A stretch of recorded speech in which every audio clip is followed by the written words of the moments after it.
Hi everybody, Chad Harberts again here with a monster podcast talking to you about getting healthy in 2022 and meeting your goals in 2022. Today I want to show you my go-to breakfast. I'm going to talk about some breakfast ideas for today and also answer a few questions I received from information I provided in previous videos. As always, if you love this video, you like this video, please hit the subscribe button.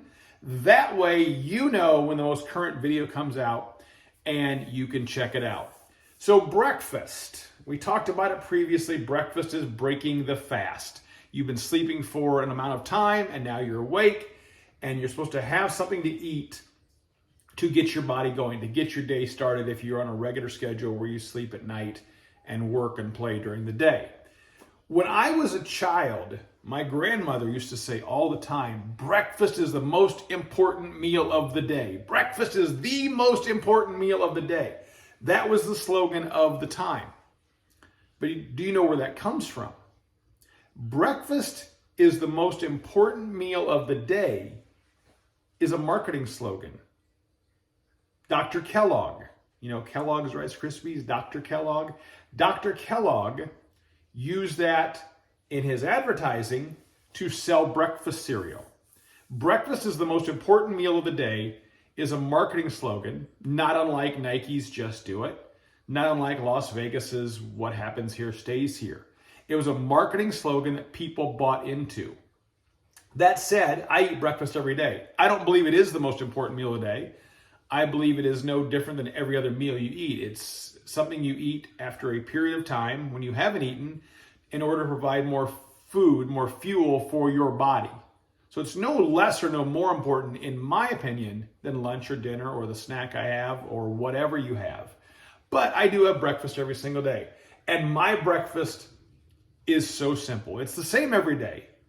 You can eat different things in the morning and be healthy, but my breakfast is the same every morning when I have it because it's so simple and there are so many combinations that you can do with my breakfast that I just enjoy eating it, and that's my go-to, and I want to show you my breakfast right now.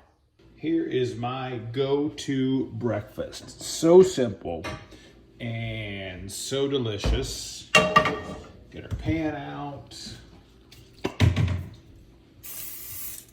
Just a little bit of canola oil spray. Heat that bad boy up. And then we're going to go with some egg whites. These are Costco egg whites.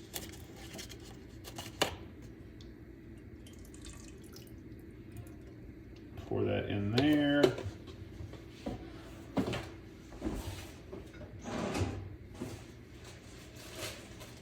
A little bit of shredded cheese to make it into an omelet.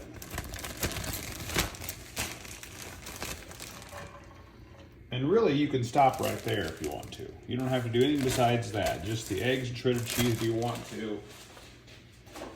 And I put a little bit of Mrs. Dash in there just for some spice, but you can use salt and pepper, whatever you want to do.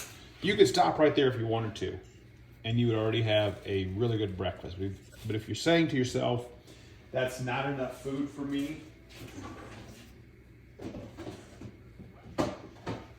I need a little bit more to it, and that's fine too. So those peppers we cut up, those peppers and onions we cut up earlier in the week, we can throw a few of those in there. Absolutely, we can do that. And if it's still not enough for you, it's really easy to throw in any kind of meat you have. I'll throw in a couple of just pieces of deli turkey. This is really more than I eat now, but I will do it just for the video.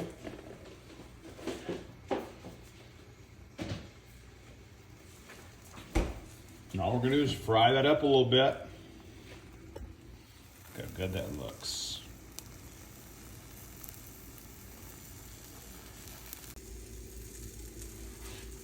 And that's all done. We're just going to pour it on the plate. flip it over. Boom. We have got a very healthy omelet. Maybe eating the same thing every day is not what you want to do, and I understand that. There are other healthy options out there from a breakfast standpoint. Certainly a toasted English muffin, not a bad choice. Be careful what you put on it. I would probably stick to just a little bit of creamy peanut butter, get the energy going, and not a lot of calories. Another great one, which is not my breakfast, but I eat every day, is yogurt. I have learned to love yogurt. I will show you my yogurt, actually. There is my yogurt. Again, not a product endorsement. Nobody is paying me. Oikos 000 yogurt. 000. No added sugar, no artificial sweeteners, no fat. I love this yogurt. I go through 2 to 3 of these a week as far as after lunch and sometimes just as a snack. Now, I didn't always like plain yogurt, so starting off to get you going on the yogurt train and get away from the flavored yogurts, I started off by putting some fruit and some granola in here.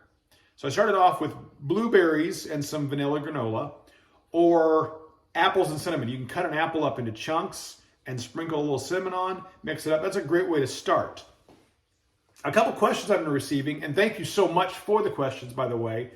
If you have a question you want to send me, I'll put my email right here on the bottom of the screen. You can definitely email me your questions. I'll be happy to try to answer them on future podcasts.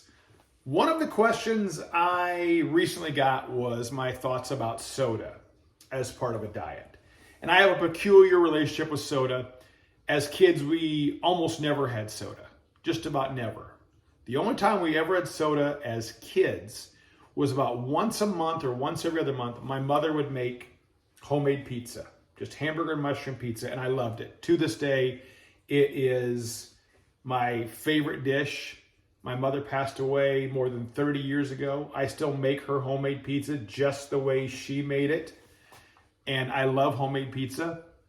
And it was one of those things when we had homemade pizza, we also were allowed to have Shasta soda. I have Shasta cream soda with my pizza. I guess my parents figured that pizza was just one of those things where it tasted better with a soda. So that was the only time as kids we ever had soda.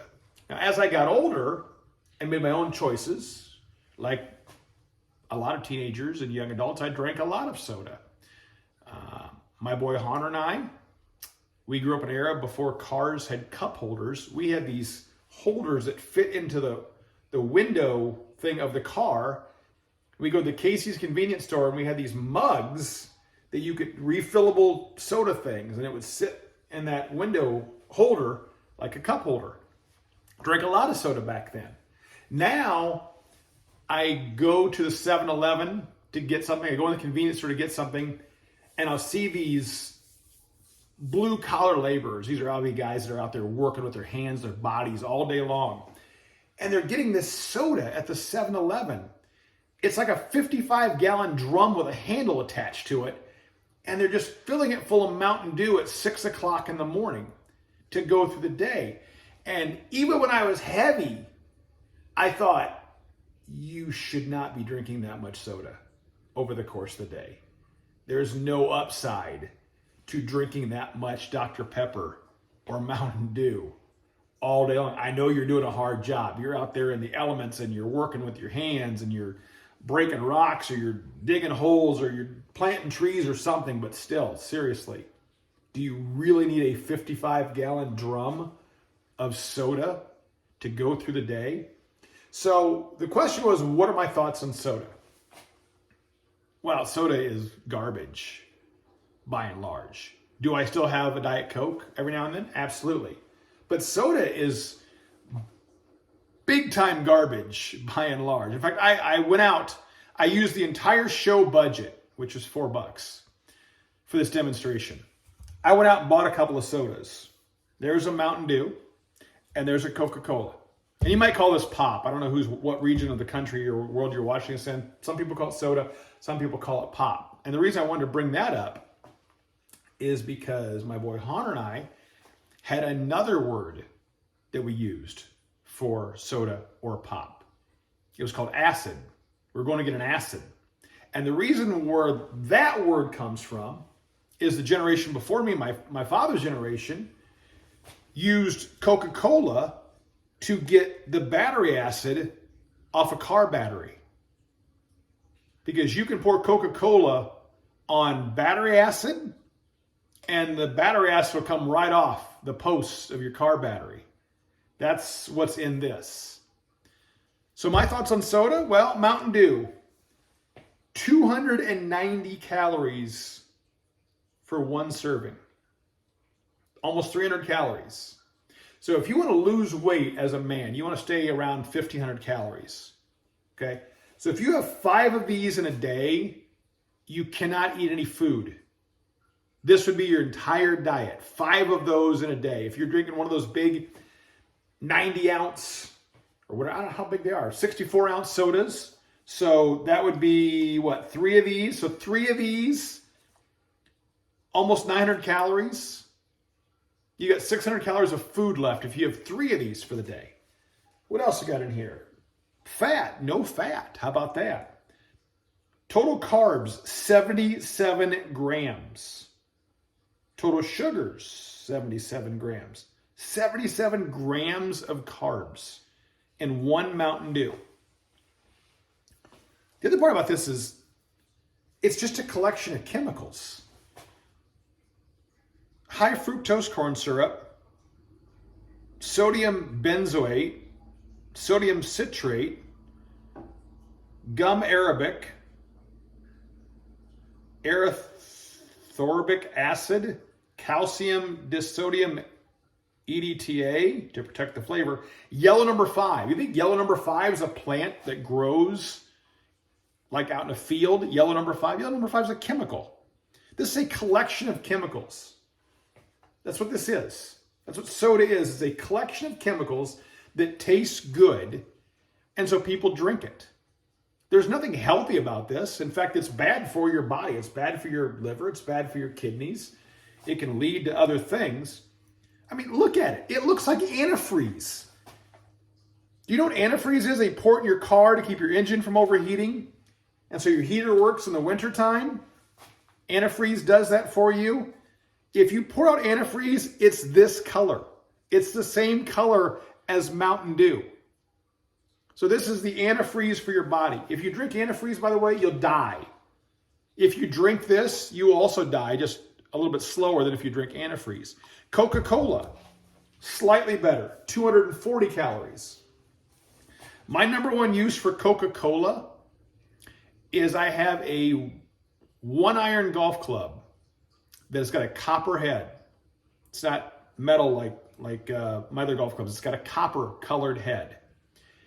When it gets faded from use, I pour the Coca-Cola in a bowl and lay the face of the club in the bowl overnight. Next morning, shiny. Looks beautiful, looks brand new. The Coca-Cola ate all the fading off my golf club. And people drink these over and over again. I used to drink these over and over again. It's just, this is going to scare me a little bit. This is going to scare me a little bit. I used to drink these all the time. Hunter, I know you're watching. You remember you used to have one of these every morning with a donut?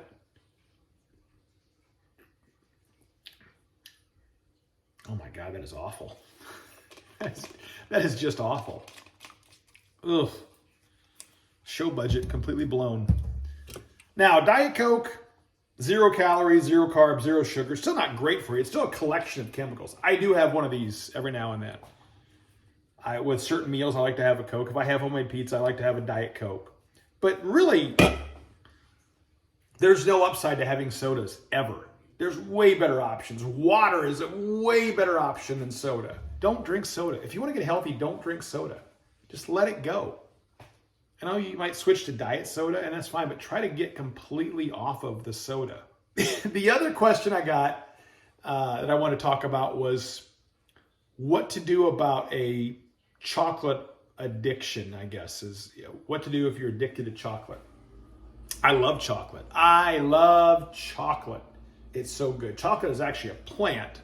So unlike a collection of chemicals, it actually is a plant. So there's a little bit more redemptive qualities in chocolate than soda. But I love chocolate, and I try to keep no sweets around because I do have a weakness. If there's cake or if there's cookies or whatever, I do have a weakness. It's hard for me to say no to that stuff. I would say this to you. If you have to have it in your house, first of all, keep it out of sight. Okay, I have it in my house. My son is almost 8. He likes cookies. He likes ding dongs. I don't give them to him a lot. But when you're kids, you like to have a dessert every now and then. It's just what part of being a kid is. And so I have stuff in my house. I do. I don't particularly like it. Let's see what's in here. This is the Jace cupboard. So let's see. Ding dongs, Chips Ahoy, Pop-Tarts, granola bars, and muffins. Just absolute garbage for an adult. Absolute joy if you're a child. So I do have chocolate in my house. I have cookies and Pop-Tarts and ding dongs in my house. They're in a cupboard. It's always closed. I mean, I get in there to get Jace a snack for school or for his lunch, but I keep it out of sight because if it's on the counter, I'm gonna have a hard time with it. But that out of sight, out of mind, that's a big thing.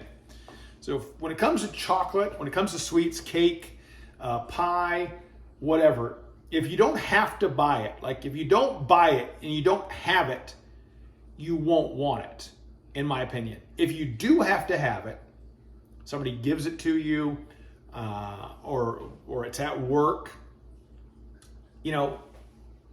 keep it out of sight.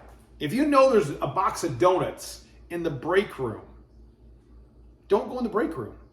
Just avoid it. And it's so weird because donuts are something else I couldn't pass up. But my last job, I worked about once a month. There would be a box of Krispy Kremes in the back room that a customer would bring for the employees. And I got to the point where I loved losing weight so much. I could sit there and eat my lunch, my food prep lunch, with a box of Krispy Kreme sitting right there and not touch one. That was a sense of accomplishment for me because I wanted a Krispy Kreme. And normally I would have devoured a Krispy Kreme and I just passed on it. So as far as chocolate consumption and an addiction to chocolate, you got to try to wean your way off as best you can. It's not easy. You're going to get those headaches from the caffeine withdrawal on some of this stuff, and you got to power through it for a day or two. And once you get through it, you're fine. But it's going to be hard. But try to not purchase things. And if you do have to buy it, keep it out of sight. Don't have it on your countertops. Have it in a cupboard. Have it put away somewhere. So I hope this helps you. I hope you enjoyed the video. I hope you try my breakfast, and I hope you like it. If you have any more questions or comments, please send them in. I would love to see them. And good luck to you getting healthy in 2022 and hitting those goals. I'll see you again soon.